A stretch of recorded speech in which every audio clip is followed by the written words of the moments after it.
যখন মুয়াজ্জিন যখন আযান দেয় এই সমস্ত কাজগুলো গুছিয়ে নিয়া ওই সময় নামাজে যেই ব্যক্তি দাঁড়ায়া যায়, যখনই আমরা নামাজে দাঁড়ানোর পরে বলি আল্লাহু আকবার বলি, আল্লাহ বলেন গোটা পৃথিবীর ভিতরে যত মানুষ আছে আল্লাহু আকবার বলে তাকবীরে তাহরিমা বেদে যেই মানুষটা নামাজের কাতারে দাঁড়ায়া যায় ওই মানুষটা আল্লাহর কাছে সবচাইতে শ্রেষ্ঠ। সুবহানাল্লাহ।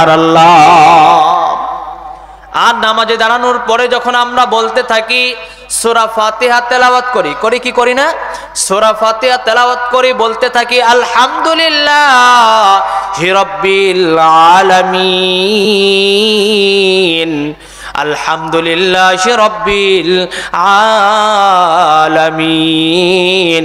তখন আল্লাহ তাআলা স্বয়ং ডাক দিয়ে কয়, ও আমার গোলাম হামিদানি রব্বি, তুমি আমার রবের প্রশংসা করতেছ, বলেন সুবহানাল্লাহ। যখন আল্লাহর প্রশংসা করি আল্লাহ খুশি হয়ে যায়। যখন আল্লাহ তাআলার কোনো কাজ করি আল্লাহ তাআলা খুশি হয়ে যায়। আল্লাহ তাআলা বলেন, ও বান্দা আমি তোমার উপর খুশি হয়ে গেলাম।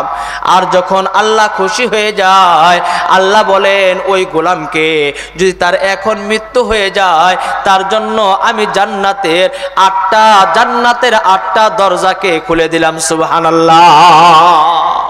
আল্লাহ ডাক দিয়ে কয়, আমি খুশি হয়ে গেলাম মানে তোমার জন্য জান্নাত অবধারিত। ও মুসলমান ইমানদার, কারণ আল্লাহ তাআলা চায় বান্দাকে বান্দিকে কোনো একটা উসিলায় যেন জান্নাত দান করে। কথা বলেন ঠিক কিনা?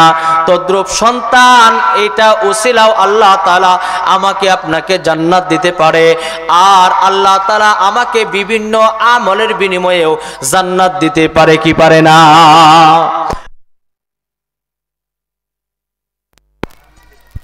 কারণ গেছে আসছে তো। এই জন্য বলতেছি প্রত্যেকটা মানুষ আল্লাহকে পাওয়ার জন্য কিছু কিছু মাধ্যমের দরকার। এই জন্য আল্লাহ তাআলা আয়াত থেকে আমি যে আয়াত আমি আপনাদের সামনে তেলাওয়াত করেছি, আল্লাহ তাআলা বলেন, ইয়া আইয়ুহাল্লাযীনা আমানু কু আনফুসাকুম ওয়া আহলিকুম নারা। হে দুনিয়ার মানুষেরা, তোমরা নিজেরা জাহান্নামের আগুন থেকে নিজেদেরকে বাঁচাও এবং তোমাদের অধীনস্থ যারা আছে তাদেরকেও তোমরা জাহান্নামের আগুন থেকে বাঁচাও। বলতে পারেন হুজুর, আর জাহান্নামের আগুন থেকে বাঁচানোর মাধ্যম কি? ও মুসলমান ইমানদার, দেখেন আমার আপনার সন্তানেরা মাদ্রাসায় পড়ে, এই যে তেলাওয়াত করলো কত সুন্দর করে। যখন আমি বয়ানে উঠবো এর আগে একটা মেয়ে সুন্দর করে সূরাতুল ওয়াকিয়া তেলাওয়াত করলো, স্পষ্ট ভাষায় হরফ বাই হরফ মদ গুন্না সহকারে সুন্দর সুন্দর করে আল্লাহর কালামটা তেলাওয়াত করলো। আপনি আর আমি যখন থাকবো না, আমাদের সন্তানেরা যখন আমাদের কবরের পাশে দাঁড়াইয়া সূরাতুল ইয়াসিন তেলাওয়াত করবে, আল্লাহর পয়গম্বর ডাক দিয়া বলেন, যেই সন্তান তার মায়ের জন্য বাবার জন্য তার কবরের পাশে দাঁড়াইয়া সূরাতুল ইয়াসিন একবার তেলাওয়াত করবে, আল্লাহ তাআলা ওই কবরে যদি আযাব দিয়ে থাকে 40 দিন আযাবকে মাফ করে দেয়। সুবহানাল্লাহ। আপনার সন্তান আপনার কবরের পাশ দিয়ে গেছে বাজারে, আসতেছে আবার বাজার থেকে কবরের পাশ দিয়ে, এই অবস্থায় সন্তানটা যখন আপনার কবরের পাশ দিয়ে আসার সময় একবার সূরাতুল ইখলাস তেলাওয়াত করলো, পাশাপাশি আরেকবার তেলাওয়াত করলো, পাশাপাশি আরেকবার তেলাওয়াত করলো, 3 বার লাগাতার যদি সূরাতুল ইখলাস তেলাওয়াত করে, পয়গম্বর জানায়া দেন ওই সন্তানটা 3 বার সূরাতুল ইখলাস তেলাওয়াত করার কারণে আল্লাহ তাআলা এই কবরের ভিতরে 1 খতম কোরআনুল কারীমের সওয়াব দান করে দেয়। বলেন সুবহানাল্লাহ। ভাইরা আমার, বন্ধুরা আমার, তাহলে বোঝা যায় কোন সন্তান যখন তার বাবার জন্য মায়ের জন্য বাবার জন্য দোয়া করে, আল্লাহ তাআলা তার হাতকে খালি ফেরত দেয় না, বরঞ্চ তার উসিলায় আল্লাহ তাআলা যত কবরবাসী হয় তাদের সবাইকে মাফ করে দেয়।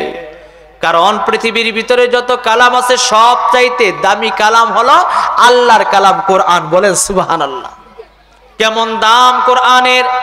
আমরা তো দেখি অনেক কিতাব অনেকভাবেই আমরা বাড়িতে রাখি, কিন্তু আল্লাহর কালাম কোরআনকে আমাদের সবচাইতে দামি ঘর, সবচাইতে উঁচু স্থান, সবচাইতে সম্মানী জায়গায় রাখি। কথা বলেন ঠিক কিনা? কোরআনের দাম কেমন? কিতাবের ভিতরে আসছে, আল্লাহর এক বান্দা মানুষের বাসায় কাজ করে। মানুষের বাসায় কাজ করার জন্য প্রতিদিন সে একটা নির্দিষ্ট স্থানে থাকে, ওই জায়গা থেকে মানুষ তাকে কাজ করার জন্য নিয়ে যায়। আল্লাহর বান্দা কাজ করার জন্য একটা নির্দিষ্ট স্থানে আছে, এই জায়গা থেকে তাকে মানুষেরা নিয়ে যায়। কিন্তু একদিন, 2 দিন, 1 বছর, 2 বছর, 5 বছর যেতে যেতে লোকটার বয়স বেড়ে গেছে, কিন্তু আর এই লোকটাকে এখন কেউ কাজের জন্য নিয়ে যায় না। যদিও নিয়ে যায়, কিন্তু অল্প টাকায় নিয়ে যায়। দেখবেন বৃদ্ধ মানুষকে কেউ কাজে নিতে চায় না। আল্লাহর বান্দা বাজারে বসে রয়, তাকে কাজের জন্য কেউ নেয় না। এমনই সময় আল্লাহর বান্দা চোখের পানি ছেড়ে দিয়ে ডাক দিয়ে কয়, আমার বয়স যেহেতু বেশি, আমাকে কেউ কাজে নিতে চায় না। এমনই সময় লোকটার মুখটা মলিন করে এই জায়গা দিয়ে চলে আসে। আল্লাহর বান্দা আসার সময় শুনতেছে রাস্তার পাশে এই রকম এক জায়গায় আল্লাহর কোরআন থেকে তেলাওয়াতের কথা একজন ইমাম সাহেব, একজন বক্তা বক্তব্য দিচ্ছে। আল্লাহর বান্দা সামনে বসে বসে বক্তব্যগুলো শ্রবণ করলো। শ্রবণ করে শুনতেছে দুনিয়ার ভিতরে সবচাইতে দামি কালাম হলো আল্লাহর কালাম, হলো কোরআন। আল্লাহর বান্দা আর কাজে যেহেতু যাওয়াই হয় নাই, বাজার থেকে আল্লাহর একখানা কোরআন ক্রয় করে বাড়িতে নিয়ে গেল। কিন্তু লোকটা এত গরিব, এত গরিব, কোরআনকে রাখার মতো তার ঘরে এরকম উঁচু সুন্দর এবং কি ভালো একটা জায়গা পর্যন্ত নাই। কোথায় রাখবে আল্লাহর কালাম? আল্লাহর কালাম রাখার মতো এরকম উঁচু কোনো স্থান নাই। বেগমকে ডাক দিয়ে কই, ও বেগম, তাড়াতাড়ি এইদিকে আসো। আল্লাহর বান্দি চলে আসছে। কি ব্যাপার? তোমাকে এত বড় বাজারের লিস্ট ধরায় দিলাম, চাল ডাল তেল ক্রয় করে নিয়ে আসবা, কিন্তু কোনো কিছুই না ক্রয় করে তুমি এটা কিসের বই নিয়ে আসছো? আল্লাহর বান্দা ডাক দিয়ে কয়, এটা হলো দুনিয়ার ভিতরে সবচাইতে দামি কালাম, এটার নাম হলো কোরআন। আল্লাহর বান্দিও মূর্খ মানুষ, আল্লাহর বান্দাও মূর্খ মানুষ। ডাক দিয়ে কয়, এই কালাম নিয়ে আসছো, কোথায় রাখবা? ডাক দিয়ে বলতেছে, এটা তো রাখার মতো আমাদের ঘরে কোনো জায়গা নাই, উঁচু কোনো স্থান নাই, কারণ আমরা খড়কুটার ঘরে বসবাস করি। আল্লাহর বান্দা চিন্তায় পড়ে গেলেন, কি করা যায় এই কোরআন নিয়ে? কোথায় রাখবো এই কালাম? ও মুসলমান ইমানদার, আমরাও তো আমাদের ঘরে, আমরা যেহেতু মুসলমান, আমাদের প্রত্যেকের এই ঘরে আল্লাহর কালাম আছে কি নাই? সবার ঘরে কম বেশি কোরআন আছে, কেননা মুসলমানের ঘরে কোরআন থাকতে পারে না, এটা কখনো হতে পারে না। আজকে দেখা যায় ঘরের ভিতরে আমরা দামি দামি ফার্নিচার এরকম ভাবে নিয়ে আসছি, কিন্তু আল্লাহর কালাম ওই দাদার আমলের আর দাদির আমলের আরো অনেক বছর আমলের ওই কোরআনটাই আছে। এখনো দেখা যায় কোরআনের উপরে তিলা পড়ে গেছে, কোরআনের কভারের উপরে, গিলাফের উপরে ময়লা পড়তে পড়তে অবস্থা খারাপ। দুনিয়ার আমার আপনার ঘরের সমস্ত কাপড়গুলো দেওয়া হয়, কিন্তু আল্লাহর কালামের গিলাফগুলো দেওয়া হয় না। এরকম ফ্যামিলি আছে কিনা?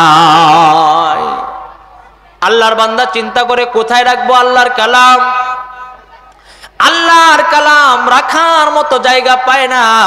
বেগমকে ডাক দিয়ে কয়, রাত যেহেতু ঘনিয়ে আসলো, জীবনে তো অনেক রাত অনেকভাবে কাটাইলাম, আসো এই কালাম যেহেতু রাখার আমাদের জায়গা নাই, আসো এই কালামটা আমরা আজকে মাথায় ধারণ করে সারা রাত কাটায় দিব। কোন সুবহানাল্লাহ। বেগমকে ডাক দিয়ে কয়, তুমি অর্ধরাত মাথায় ধারণ করবা, আর আমি অর্ধরাত মাথায় ধারণ করে সারা রাত কাটায় দিব। আল্লাহর বান্দাও রাজি, আল্লাহর বান্দিও রাজি। অর্ধরাত প্রথমে আল্লাহর বান্দি মাথায় ধারণ করে করে অর্ধরাত কাটায় দিছে, আর স্বামীও এখন অর্ধরাত ধারণ করে করে মাথায় নিয়ে নিয়ে সারা রাত কাটায় দিছে, কারণ তাদের বাড়িতে কোরআনুল কারীম রাখার মতো উঁচু কোনো জায়গা নাই। কিতাবের ভিতরে আসছে, আল্লাহর বান্দার দিল ওই দিন নরম হয়ে গেছে, জীবনে তো কোনোদিন নামাজ পড়ে নাই, কোরআনের মুহাব্বতে আজকে ফজরের নামাজ আদায় করছে। আল্লাহর বান্দা নামাজ আদায় করে চিন্তা করে, যেই কালামকে আমরা সারা রাত মাথায় ধারণ করলাম, এই কালামের ভিতরে কি আছে একটু দেখার দরকার। এই কালামের ভিতরে একটু কি আছে আমাদের একটু দেখার দরকার। আল্লাহর বান্দা এই বালিশের উপর কোরআনুল কারীমটা রেখে বিসমিল্লাহ বলে কোরআনের পৃষ্ঠাগুলো যখন উল্টায়, প্রথমে বাইর হলো সূরাতুল ফাতিহা। আল্লাহর বান্দা প্রত্যেকটা পৃষ্ঠা উল্টায়, তার মুখের ভিতরে হাসি, চোখের ভিতরে পানি। আল্লাহর বান্দার চোখের ভিতরে পানি, মুখে হাসি।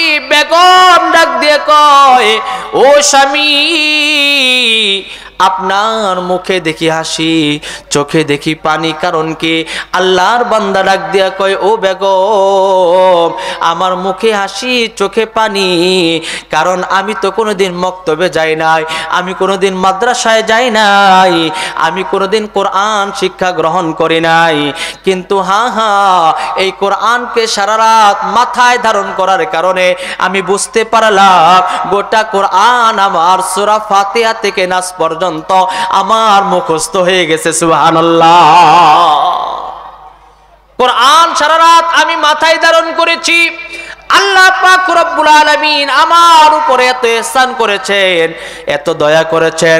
কোরআনের মুহাব্বতে আল্লাহ তাআলা সারা রাতের কোরআনের সঙ্গে সম্পর্ক থাকার কারণে গোটা কোরআন আল্লাহ তাআলা আমার সিনায় মুখস্থ অবস্থায়